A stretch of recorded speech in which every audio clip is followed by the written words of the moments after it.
ప్రాంతంలో 2 సార్లు ధర్మపురి అరవింద్ను పార్లమెంటు గెలిపించారు. ఇవాళ మళ్ళీ మోడీ మంత్రం చదువుతున్నాడు ధర్మపురి అరవింద్ గారు. నేను అడుగుతున్నా, అయ్యా గల్లీలో కౌన్సిలర్ కావాలంటే, గల్లీలో మోరీ తీయాలంటే మేము ఢిల్లీకి వెళ్ళి మోడీని అడగాలనా?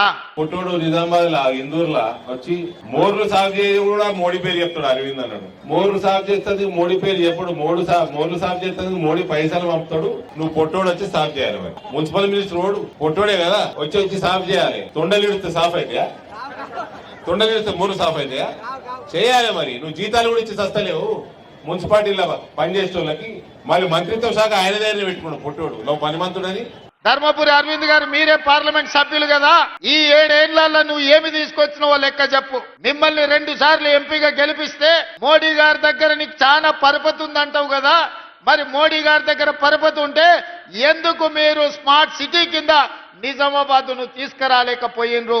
నిజామాబాద్ అట స్మార్ట్ సిటీ చేయలేదు అరవింద్. అరే బేవకు సలుపుల్లోని చెప్పొచ్చు, సలుపుల్లోని చెప్పొచ్చు. ఇది కేటీఆర్ కల్వకుంట్ల సంకనాకితం చెప్పరాదు. స్మార్ట్ సిటీ సపోజ్ తెలంగాణకి 5 ఇచ్చింది అనుకో కేంద్రం, 5 సిటీలు ఏది చేయాలన్నది తెలంగాణ ప్రభుత్వం పంపాలరా బేవకూఫ్. ఏ సిటీలు మీరు చూస్ చేసి పంపాలా, మీరు పేర్లు పంపిన వాటికే వాళ్ళు కేంద్రం ఇస్తుంది. నామినేట్ మీరు చేయాలి. నన్ను అడుగుతావు హౌలే చదువుకోరా నాయన. మొన్న వేయండి న్యూయార్క్ లేదు చదువుకున్న సంకనాకు వచ్చిండు. పాపం ధర్మపురి అరవింద్ గారు ఇప్పుడు కాదు అప్పుడు కేసీఆర్ కేటీఆర్ హరీష్ ను జైల్లో పెట్టాలి, చిప్పకూడు దింపించాలని మాట్లాడుతుంటాడు. మరి కాళేశ్వరం 1,00,000 కోట్లు దిగమింగిండ్రు. మోడీ గారు వచ్చినప్పుడు, అమిత్ షా గారు వచ్చినప్పుడు కాళేశ్వరం కేసీఆర్ గారు ఏటీఎం గా మార్చుకున్నాడు. మాకు అవకాశం ఇవ్వండి, 48 గంటల్లో సిబిఐకి ఇస్తే జైల్లో పెడతామని కిషన్ రెడ్డి గారు అన్నారు. మరి మీరు అడిగిండ్రు, శాసనసభలో చర్చ పెట్టి 6 నెలల కింద సిబిఐకి ఇచ్చినాం. మరి 48 గంటల్లోనే జైల్లో పెడతాన్న కిషన్ రెడ్డి యాడబోయి ఏ బొక్కలు దాచుకున్నాడని నేను అడుగుతున్నా. నిజామాబాద్కి వచ్చి మీ కిషన్ రెడ్డి గారికి చెప్పు, సిబిఐకి అప్పచెప్పి నేను 6 నెలలు అవుతుంది, 2 రోజులల్లా సిబిఐ చర్య తీసుకుంటుందని కిషన్ రెడ్డి గారు అన్నారు. మరి ఆయనకి చెప్పు, ఆయన అడుగు అన్నాడు. సరే, నేను ఈ సభ గజ్వేల్ నుంచి నేను అడుగుతా ఉన్నా, కిషన్ అన్న దీనికి జవాబు ఇయ్యలేము. దీంతో పాటు పొట్టోడిది సంచులు మోసిన కేసు కూడా ఉంది, అది కూడా స్లో ఎందుకైంది, దాని మీద కూడా జవాబు ఇచ్చారా కనుక్కొని చెప్పు జరా, అది కూడా జర స్పీడప్ చెప్పి ఈ 2 పనులు కూడా కిషన్ అన్న చేపియాలి. దాని మీద ఆయన మాట్లాడాలి. మేము కూడా అది కూడా అడుగుతున్నా. గత ముక్కోడే ఎందుకు, తొండమూతోడు కూడా ఓన్లీ లోపలికి పీడా వదిలిపోతుంది తెలంగాణకి.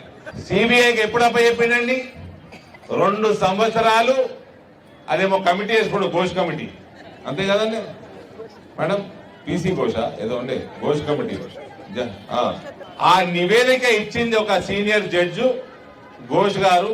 ఆయన పేరు మీద కమిటీ వేసి కాళేశ్వరంలో అడ్డంగా దోసుకున్నారు కల్వకుంట్లోని రిపోర్ట్ ఇచ్చినాక నువ్వు చర్య తీసుకునే సమయంలో చర్య తీసుకోకుండా కేసీఆర్ కేటీఆర్ దగ్గర ఎన్ని వేల కోట్లు మింగినావు రేవంత్ రెడ్డి, దయచేసి ప్రజలకు చెప్పు. నువ్వు ఎందుకు చర్య తీసుకోలే? నువ్వు చర్య తీసుకునేది లేకుంటే ఎందుకు నువ్వు కమిటీ వేసినావు? 2 సంవత్సరాలు టైంపాస్ ఎందుకు చేసినావు? భారతీయ జనతా పార్టీ రామచంద్రరావు రేవంత్ ఉద్దీన్ అన్నావు కదా, నాకేం ప్రాబ్లం లేదు.